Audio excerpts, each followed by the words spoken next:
In this episode, we'll be building lasting relationships, discovering our gifts, and developing true confidence with the help of a public speaker and personal coach who helps people create love, fulfillment, and results they want to see in their lives. Welcome to the show, Kevin. How are you doing? Thank you so much, Toby. I'm doing great. Thank God. So happy to be here. Happy to talk to you. And thank you for the kind introduction. You summed up perfectly what I try to help people with. Yes. I'm so happy and blessed to be speaking with you also, Kevin, because I know you do a lot of things. Like, I mean, you're a public speaker and a personal coach, and you touch a lot of areas in life that are very, very vital to us, or like relationship, discovering our true purpose in life, and, um, building up confidence also. Those are like major areas of our lives. But I would love us to start from the beginning of who Kevin is. Like, I said before we started recording, I found out that you know, you were diagnosed of an incurable disease of the stomach at the age of 19, and then you fell into deep depression. You attempted to take your life, one winter night in 2011, for example, and you experienced a lot of things in life basically before you became who you are today.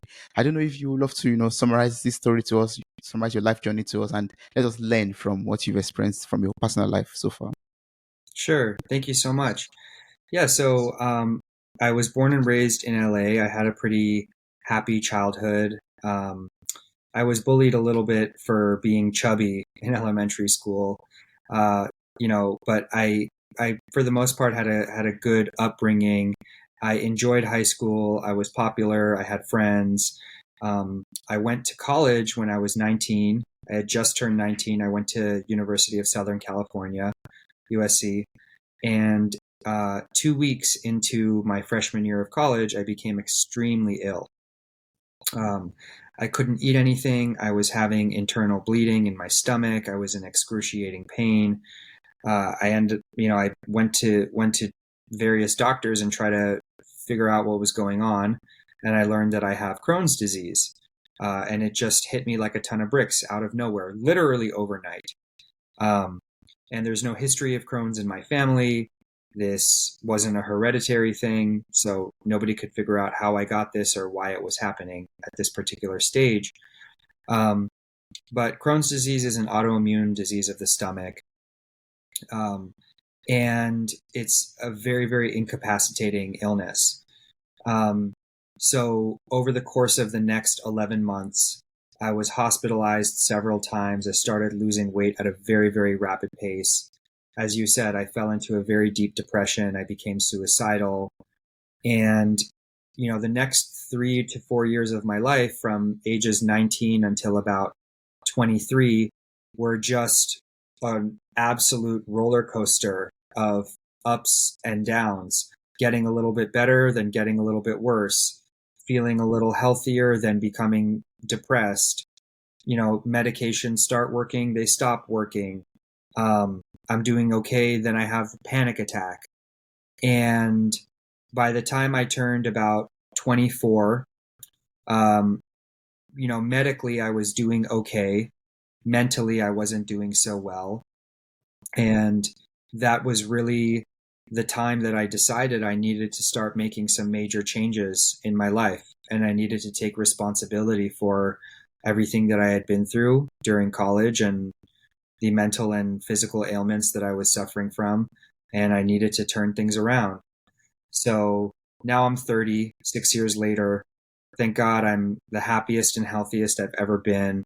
I'm truly living my purpose. I feel confident. I feel grateful every single day that I grow up.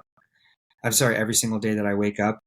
And I really had two missions in life. The first one was to learn how to have an extraordinary life, to learn how to have good relationships, how to be confident, how to discover my purpose, how to create personal fulfillment in whatever way that felt right to me. And my second mission was, if I can figure out how to do that, then I'm going to teach other people. I'm going to teach them what I did, practically speaking, in order to overcome the issues that I had and have a better life. And so that's the mission I'm fulfilling now. Yes, that's so wonderful. Thank you so much for sharing that, Kevin. I love the fact that, you experienced this turmoil in life, like at a very young age, but then you came out of it with two visions, even also to impact the life of other people out there. That's so beautiful. Thank you. Thank you so much for all that you do. Thank And you. that's thank you. And that's why we are here today actually, right? I mean to learn from your from what you are doing out there. Like you're a personal coach. Can you tell us shortly about your coaching services and what how you help your clients out there? Yeah, absolutely. So, um, there are sort of two sides to what I do. There's speaking and writing, and I'll talk to businesses, schools, conferences, synagogues, churches, etc. And then there's the one-on-one coaching practice.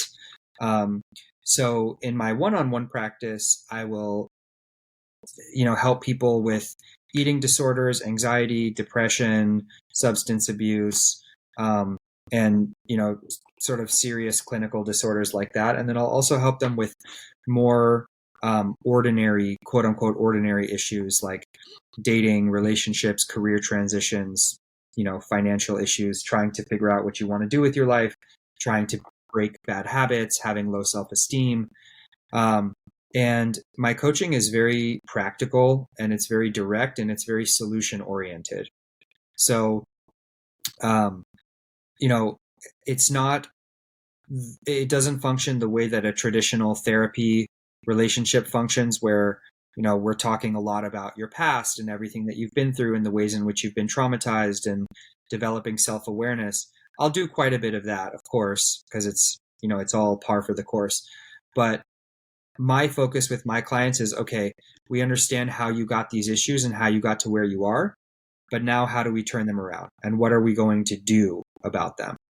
And one is not better than the other. Both approaches are necessary and both approaches work. This is just the particular approach that I take. And I usually like to work with clients who have done a bit of therapy in the past and have a fairly sophisticated understanding of themselves. And then when they're ready to sort of go to the next level and turn things around and adopt behavioral changes, then I'll come in and I'll help them do things differently. Does this make sense? Yes, it does. It does. Yes, yes. Wow, that's good. And I like the fact that you help your clients who are dealing with maybe addictions and that and all that. Because I would love you to like share some tips on how we could overcome addictions in any way or form in our lives. Are there like some um common addictions that you've learned from your client, for example, and maybe there are some things that you they've done or you teach them to do in order to overcome these addictions? Can you share that with You have us? an alcohol problem you need to tell us about, Toby? No, no, no, no, not enough. No. Okay. It's just funny that that's the one you asked about. But it's a good thing you didn't ask about financial trouble, because that means you're rich. Amen. Amen. Man. Yeah. Um, yeah. So, look, my sister actually is an addiction uh, therapist. She specializes in addiction and all types of like very serious ones. Um, the type of work that I do with addiction is um, not at like I don't work like in an inpatient setting where I'm helping people who are like withdrawing from active acute heroin abuse or something like that. Mhm. That's totally a different setting. um, but the my sort of area of focus with addiction is addictive behaviors that may or may not involve substances. So, believe it or not, look, I had anorexia. I developed a very, very severe eating disorder. And believe it or not, anorexia is considered an addiction, because an addiction is any behavior, any behavior that has two characteristics. One of them is that you know consciously that it's bad for you, but you continue doing it. The other characteristic is that if and when you try to stop doing it, you have a lot of difficulty. And that can be physical or emotional or mental difficulty, right? So it can be any behavior. It can be drinking, smoking pot, gambling, sex, relationships, food, exercising, any sort of maladaptive behavior can be an addiction. We can also develop addiction to our problems.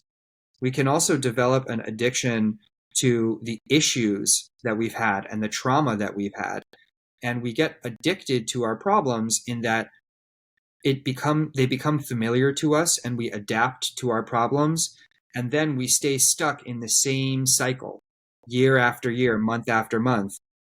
And when somebody comes in and tells you to do something differently or to get help or you need to think about this issue in a different way, because we're addicted to the problem, because it's all we've known for so long, and because we've adapted to the problem, we don't want to separate from it. So addiction is just essentially a process of being extremely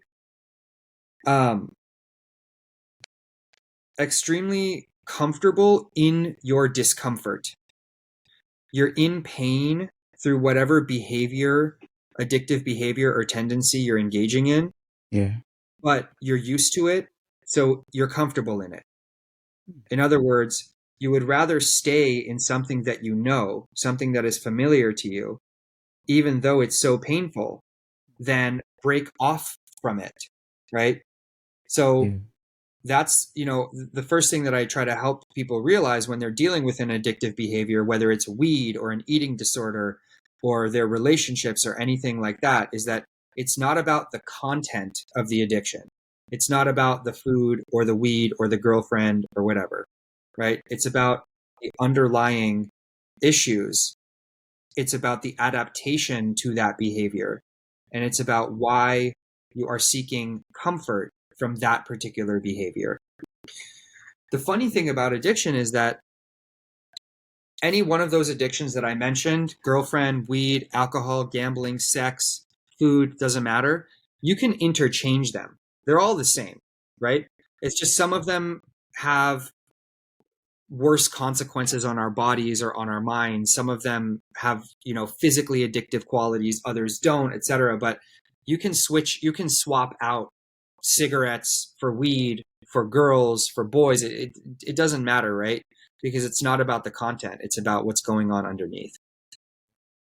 That's true.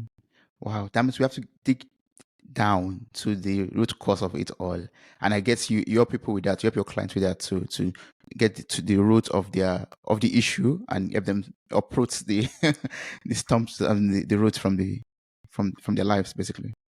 Yeah, we do. And we even have to take it one step further. So, like the traditional view of psychology was that if we get to the root of the issue, then we can uproot it. Yes. But unfortunately, that's only half of the battle Mm. because I can help you understand why you're addicted and how you got there. But then the question is, what do we do with the addiction? How do we break the addiction? What do we need to replace the addiction with? Who are you without this addiction or without this behavior, right? So only understanding the root or the cause or the origin isn't enough anymore, you know? True. That's true. Wow. Those are like big questions to be answered, like who am I going to be without this addiction, and what's what's the cause of this addiction, what am I going to replace this addiction with also. Those are I don't know if those are questions you could answer for us in this interview, but those are like very big questions I want us to reflect on, I believe, like personally reflect on. Well, Yeah. yeah, what I think if anyone's listening to this, what I want them to reflect on is like, don't think that just because you're not, you don't drink alcohol every day, it doesn't mean you don't have an addiction. Everyone has an addiction, right? Some people, we have addiction to love. Some people have addiction to their problems. Some people have an addiction to their ego. Everybody, you can ask these questions no matter what you're going through in your life, because again, everybody has behaviors that they engage in that they know are not good for them. And everybody has behaviors that they think, okay, maybe I should stop this, but it's really difficult to stop. Yeah. So addiction is like this big scary word, but it's very, very common just in different forms, you know? It's true. Yeah, yeah, yeah. Wow. I mean, okay, so let's assume now we've approached you, Kevin, and you've helped us to get down to the root cause of all of this, and we're able to overcome this addiction in one way or the other. Uh, I believe from experience also and from stories I've heard a lot, when people go through different issues in life, maybe illness, sickness, and being bullied or addictions to also, they tend to lose their self-esteem, their self-confidence, and maybe, anxiety creeps in and, different other things. Sorry. Mm. No, Different no. other, Please different go other ahead. things uh, different other things, come in. Like, and I love the fact that you said, we have to find something to replace the addiction with too, because if we don't do that, this anxiety comes in and other issues could actually arise. So, can you just let's narrow it down to maybe anxiety and confidence? Like, how can we build up our confidence and how can we get rid of anxiety after going through a very major bad thing in our life or traumatic thing in our life? How do we rebuild our confidence after dealing with these types of things? Yes, yes. Okay. So, first of all, I think that there is a tremendous power in, as I said, understanding the root causes of your issues. Human Mm, beings like to have closure. We are not good with with uncertainty. So I think the first step is you got to get some support in your corner. You have to get somebody who can help you understand help you make sense of the issues in your life and help you create help you create order out of the chaos in your life. mm. Um, and also help you see things from a different perspective, see yourself and your life from a different perspective. So I think, obviously I'm a coach, so I can't speak highly enough about the value of working with somebody else and developing a greater and clearer understanding of who you are and why you have the issues that you do. The second thing is my personal belief is that we build confidence by building competence. When we become more competent at the things in our lives where we are lacking, we naturally feel better and develop greater belief in ourselves. And I'm not talking about like you're bad at math, so you become better at math and then you become more confident. I mean, sure, maybe that could help. But really, what I'm talking about is if you know that you have a really bad temper and you're not proud of that fact, learning how to manage your anger and control your temper, and then being able to respond in a much calmer and more sensible way is something that will make you more confident in yourself. If you hate your body and you're really, really out of shape, and every day you're distressed about the fact that you're out of shape, getting a personal trainer and getting on a diet that helps you and losing weight and becoming proud of your body, right? Becoming more competent in your personal fitness is going to build your self confidence, right? So Yes. this is sort of like this is an external way of building our self confidence. We become more competent, therefore our confidence goes up. In other words, we build self esteem through esteemable actions or esteemable behavior, right? But then there is also an internal thing because you know so many people who are great at so many things and they have money and they have a girlfriend and they have illustrious careers, but they're not very confident inside, right? Or they don't believe in themselves inside. So there is the external part. You do have to be good at things in order to be confident, but then there's also an internal belief that you have to develop. Um, and that internal belief, I think we cultivate through being disciplined, through keeping our word to ourselves, through trusting ourselves, and tracking all of the progress that we have made. So when you can look at the things that you've done in your life and the things that you have accomplished, When you do the things you said you were going to do and you keep the promise to yourself, you instantly have a feeling that you're not that bad. You instantly have a feeling that you can accomplish more than you thought you could, Yeah. because you see evidence for the things in your life that you have done and that you have overcome. And if you're paying attention to that evidence, and if you're waking up when you said you would wake up, and if you're building credibility with yourself, then you start to feel a shift internally. So it's not only about your external achievements, it's also about the way that you speak to yourself and the way that you treat yourself. When you treat yourself with more responsibility and with more integrity and with more respect, right? Then you naturally start to feel better over time. You start to believe in yourself more. And that's really what confidence is about. It's the combination of belief in ourselves and respect for ourselves. Yeah. Believe in ourselves. Yeah. I love that. And I love what you said earlier, we build confidence. No, we grow our confidence by building competence, and we Right. increase our self-esteem by doing estimable things. Like that, that's going to stick with me even after this conversation. That's wonderful. Yeah.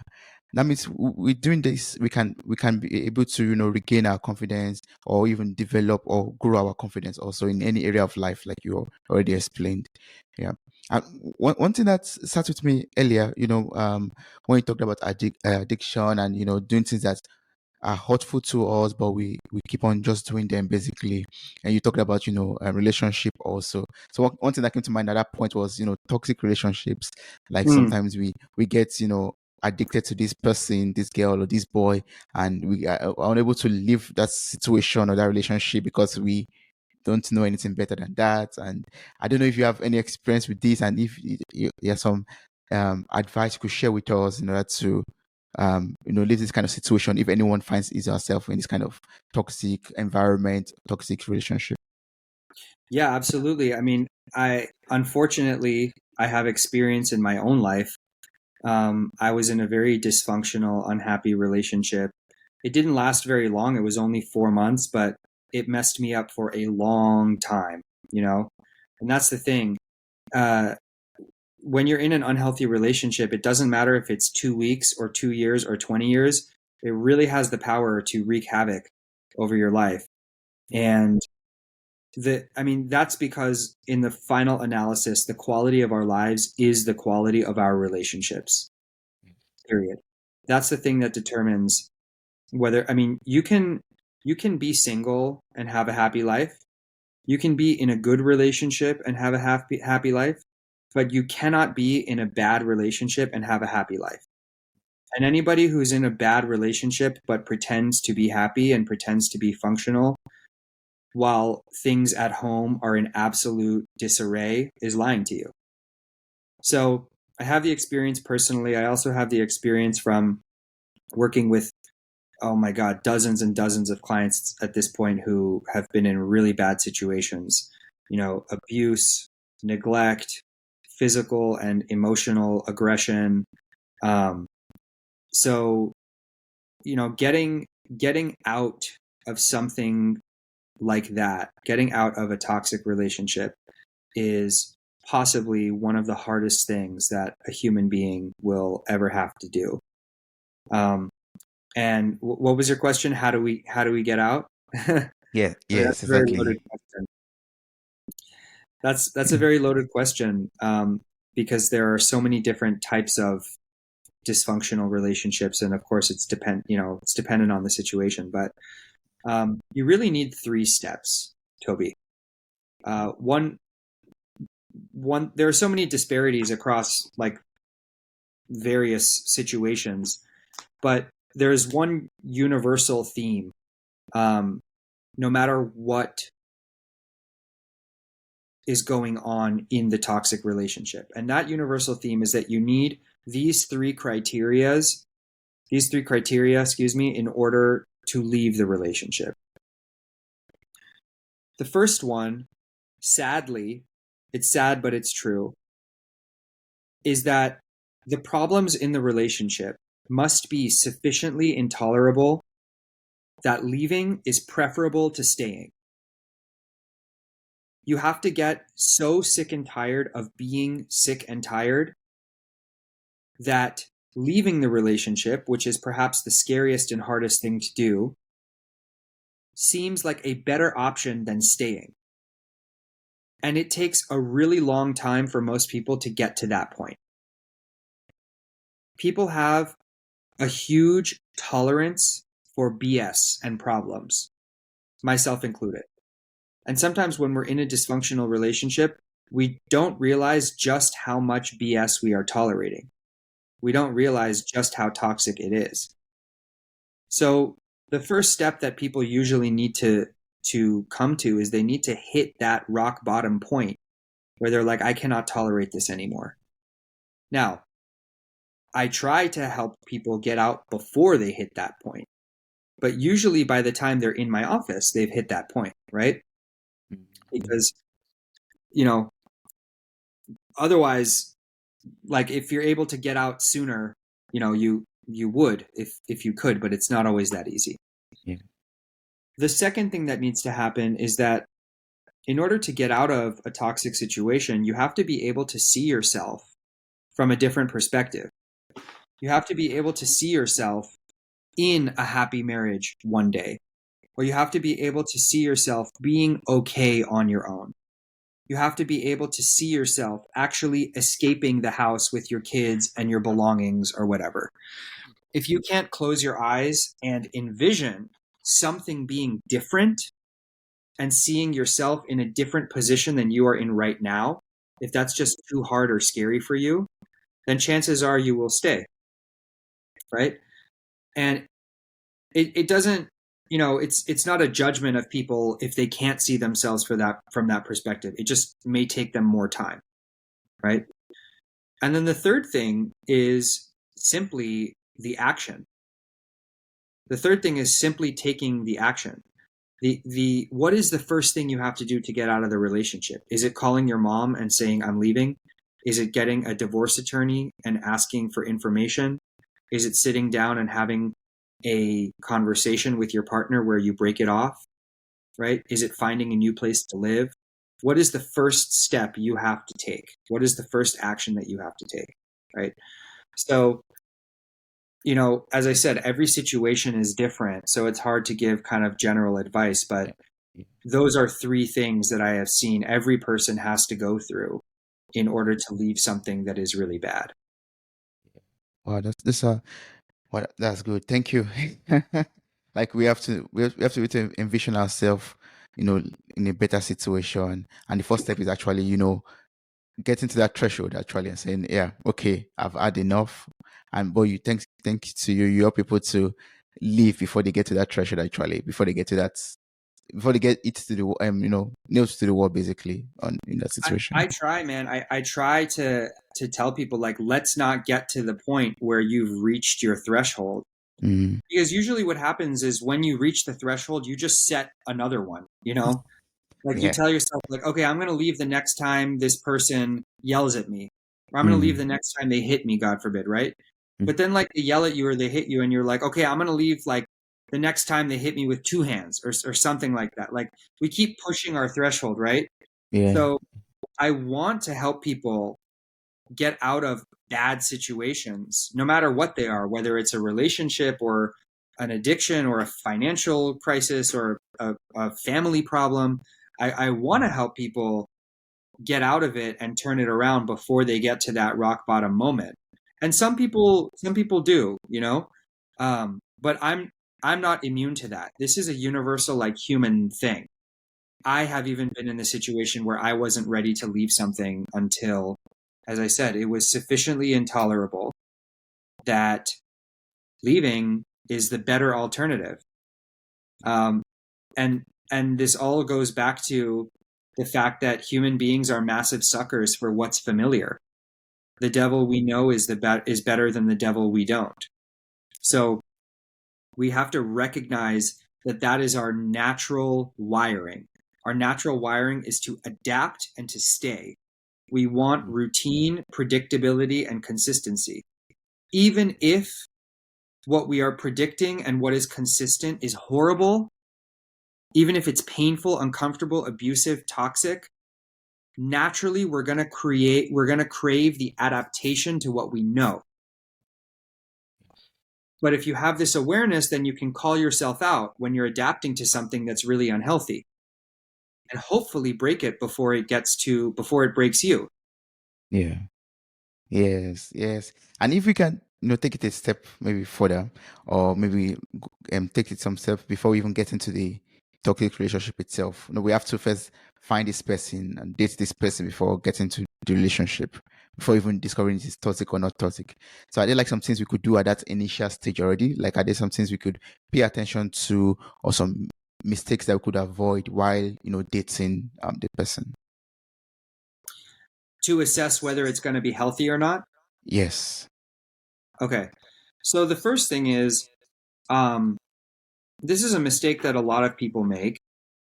We are trying to assess whether or not the other person is healthy and whether or not this is going to be a stable relationship without assessing whether or not we are healthy and whether or not we are stable.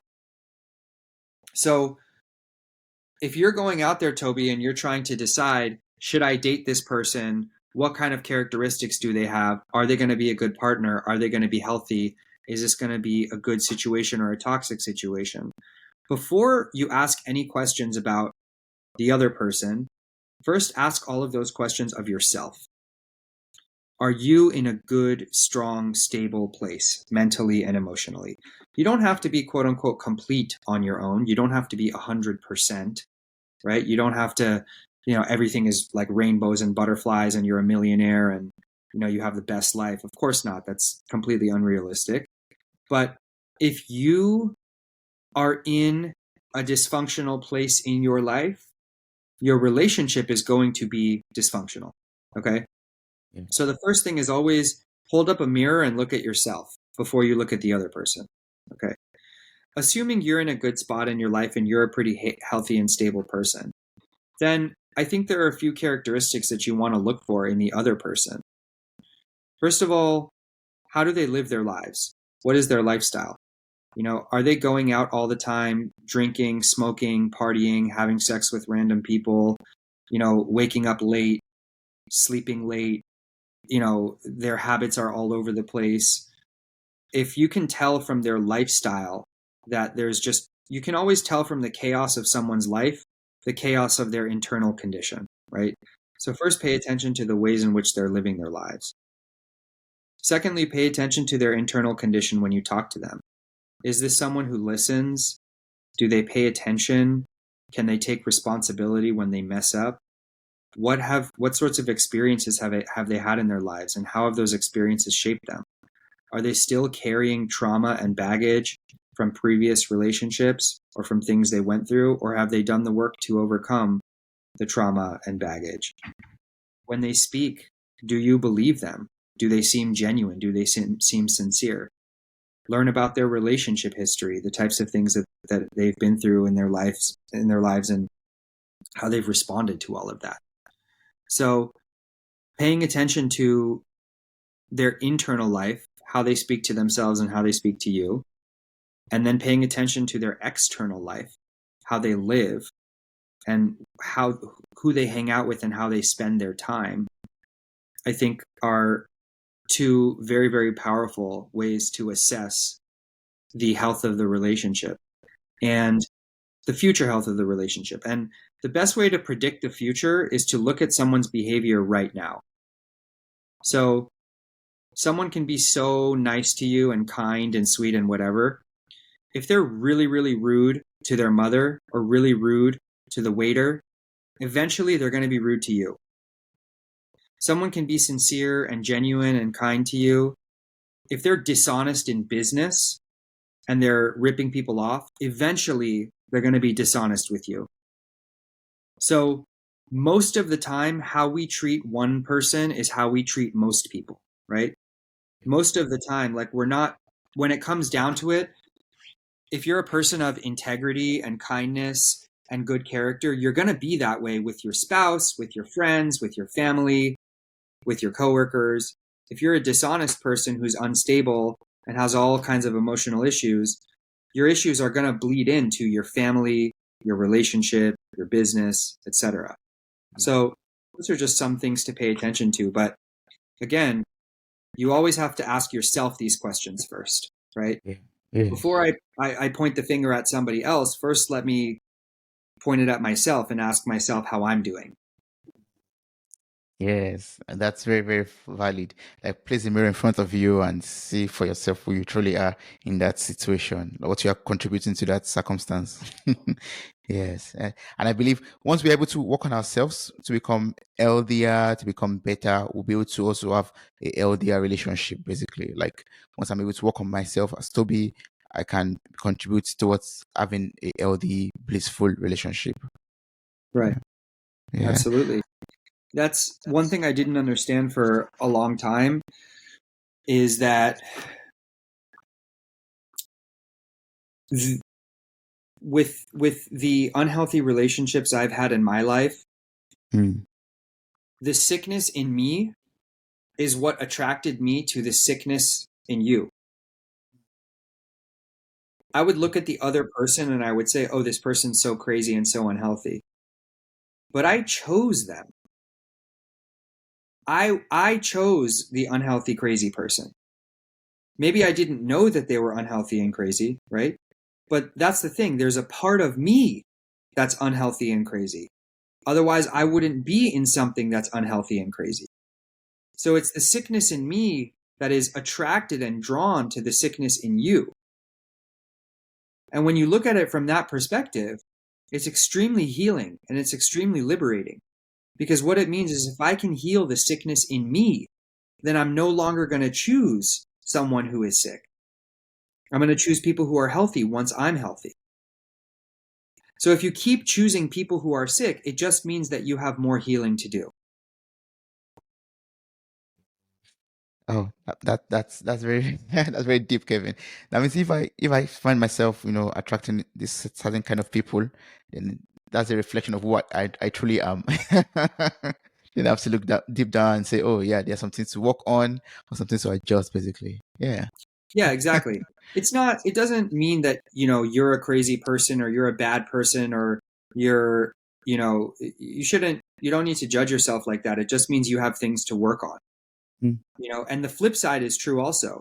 If you have happy and healthy relationships, and if you're going on good dates, and if you're in a you're meeting people who are kind to you, and you have good friendships, that means that's also a reflection of the health in you. It means that you've made progress. It means that you're doing a good job as well internally. So it's not all or nothing.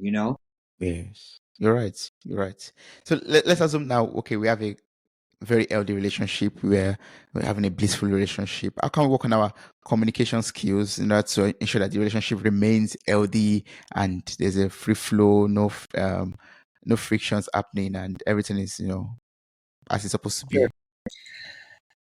Look, I know this is cliche, but communication really is everything, man. Like, Mhm. I do a lot of couples counseling, and the health of the relationship always comes down to the health of the communication. It always comes down to either you're not talking to each other enough, or you're not talking about the right things, or you're not saying them in the right way. So I really view, you can think of a relationship the same way you think of a business contract. If you're entering into business with somebody, and let's say it's a $20 million deal, it's a very high stakes deal, right? Yeah. Yeah. You're going to read over every line of the contract. And if there's something you don't like, you're going to go to your partner and you're going to negotiate. And you're going to say, no, before I sign this contract, right? I need to make sure that we're on the same page about this thing, and you're getting what you need and I'm getting what I need. And then 6 months later, you may have to revise the term of the contract, right? Because maybe that business contract, maybe the business has evolved and now the contract has to evolve to reflect what's going on in the industry. It's the same thing with the relationship. Every 3 to 6 months, you and your partner should sit down and ask each other, is this contract working for us? Are we meeting each other's needs? What more can I do for you? What more can you do for me? What do we need to do differently? How do we need to speak to each other differently? Is this contract still working for us? And then you just make adjustments as necessary. And in between those, the sit downs, like in between the times where you actually sit down and have that conversation, you should be having mini versions of that conversation all day long, you know? Not like you don't constantly have to analyze your behavior or analyze the other person's behavior. But if something bothers you, do not be silent about it. And the best relationships I've seen are the ones in which the partners have complete transparency with each other. They do not omit information from each other, and they do not suppress it when they're upset about something, right? Obviously, you have to know when to pick your battles. Like, if your husband makes you chicken when you really wanted salmon, like whatever, don't get in a fight with them about it. But that's a trivial thing that you can get over pretty quickly, right? But if your husband is doing something that's very upsetting to you, you have to bring it up. And he has to possess the emotional maturity to listen to you and take responsibility. And both of you have to be on a team. The thing to remember with communication, and I know we have to wrap up, is it's never me versus you.